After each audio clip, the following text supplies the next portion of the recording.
Dievčatá, v dobrom nechcem vás vyhadzovať, ale... Nechajte ma na chvíľočku o samote, potrebujem premýšľať. Áno, áno. V poriadku. Prosím vás.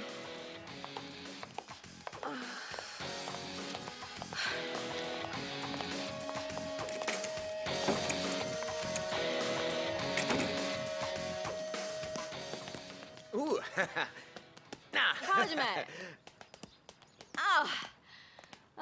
Hej.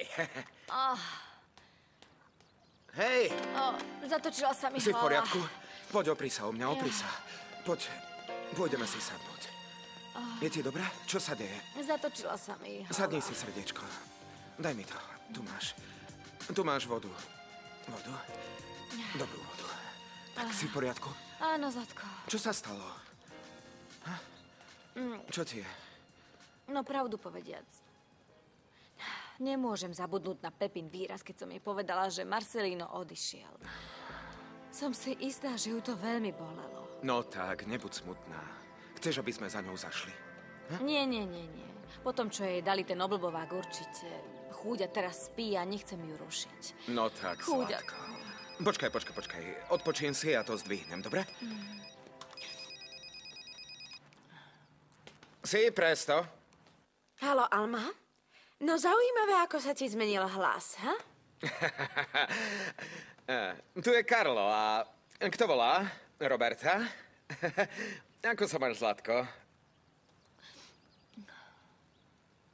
Uvidíme, či sa nám podarí cez víkend niekam vyraziť a zabaviť sa. Čo na to povieš? Nie, ďakujem pekne. Mám oveľa dôležitejšie veci na práci. Ale je to milé, ďakujem pekne za pozvanie. Nikdy sa nezmen, si úžasný. Daj mi mamu. Tu je, posielam ti pusu, Bella. Tvoja dcéra, tá rebelka. Nehovor jej tak. Ahoj, Zlatko, aké milé prekvapenie, anielik. Čo sa deje? Si s Pepou, mama? Nie. Ona doma odpočíva. Ja som v klube. Prečo? Pretože mám novinky o Marcelinovi. Naozaj? A čo o ňom vieš? No, najprv chcem niečo vedieť. Vieš niečo o jeho bratovi? Myslíš toho, čo utekol z väzenia? Čo? On utekol z väzenia a ty si mi nič nepovedala? No neviem, toľko vecí sa udialo, že mi to jednoducho vypadlo. No tak prepáč, čo to s tým má spoločné? Akože čo to s tým má spoločné? Marcelino mi poslal list, kde píše, že je so svojím bratom. A ak ten blbec utekol z väzenia, určite ho hľadá polícia. Pochopila si? Čo?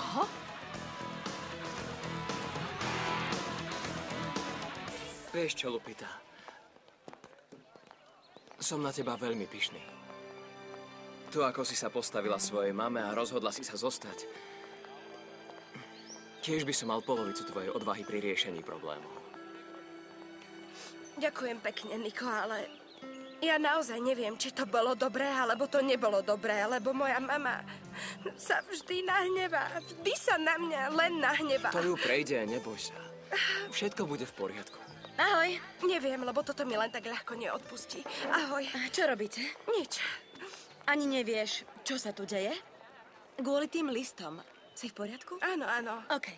Pamätáš si, že sme podpisovali memorandum proti profesorke matiky?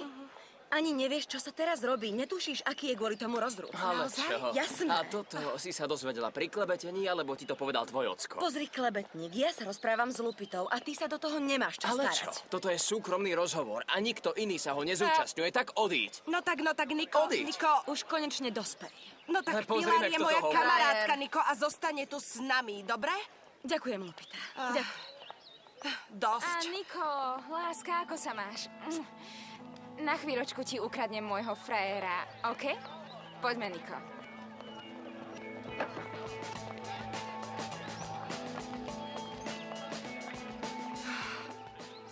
Dobre, Lupita, takže začala som ti rozprávať o tom rozruchu. Čo je to s tebou? Nič. Ale nie, Pilar, nie. Ja už ďalej nevládzem žiť v tejto situácii. V akej situácii? Dobre, Pilar.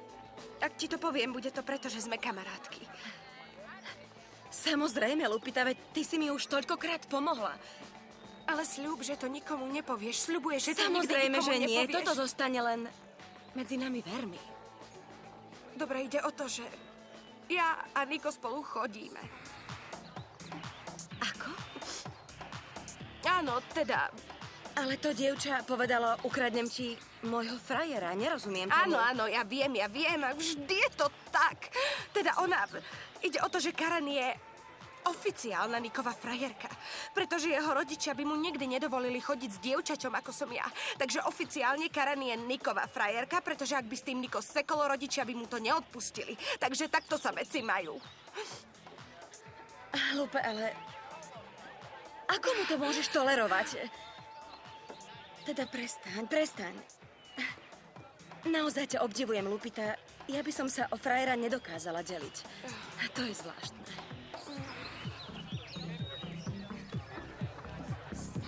Giovanni, toto je pre teba.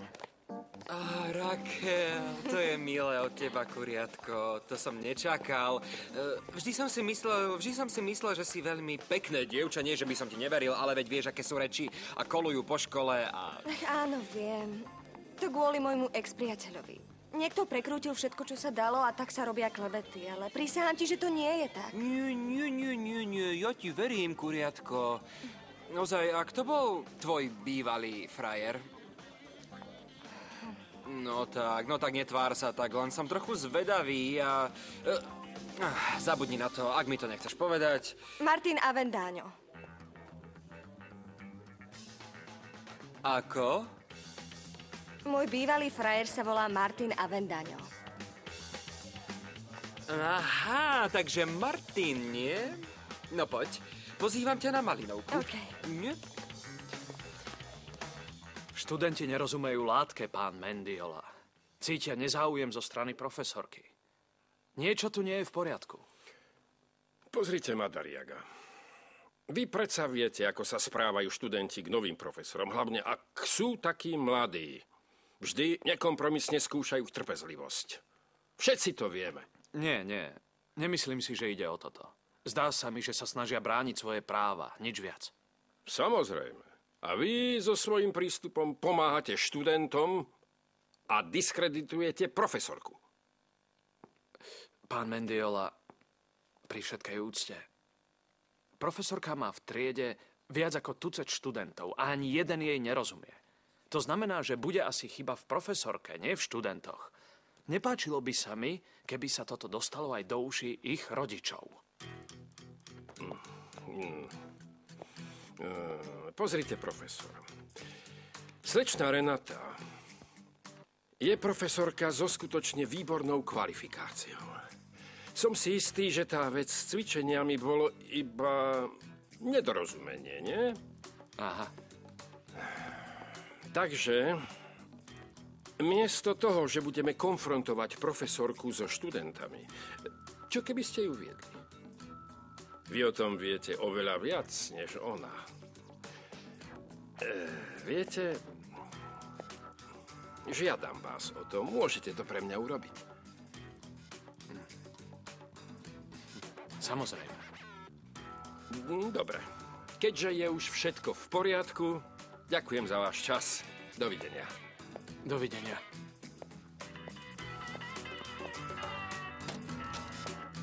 Pani, vaša káva? Ďakujem, ste milí.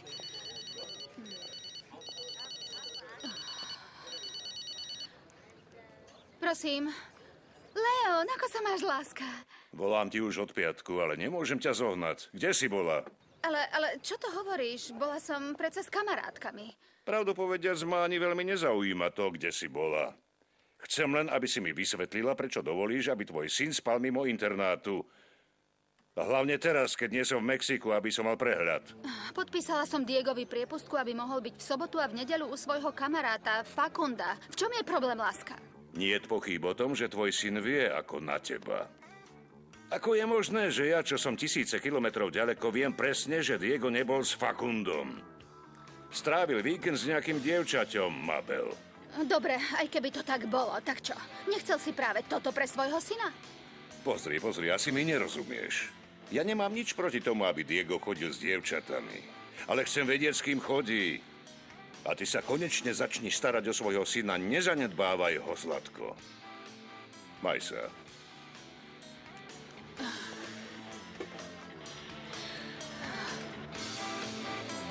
Gaston, ďakujem pekne za tie básničky a za tie rady a tak.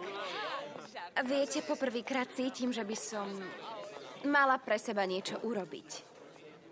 Tak sa zo všetkého dostanem, ako ste povedali. Spomínate si? Áno, ale nemáte mi za čo ďakovať.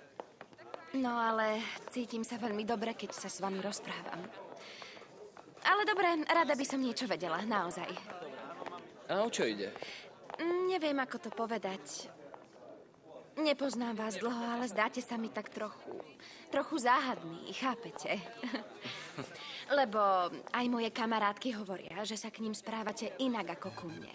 Že ste ku mne úplne iný ako k ním. Tak ja neviem. Chcem vedieť, aký ste v skutočnosti. Pozrite mi, a bude lepšie, ak sa ma nebudete pýtať, kto v skutočnosti som. Minulosť tvorí čas toho, čo sme, ale to... Aký som bol, než som sem prišiel, si radšej nechám pre seba. Takže vy mi nedôverujete?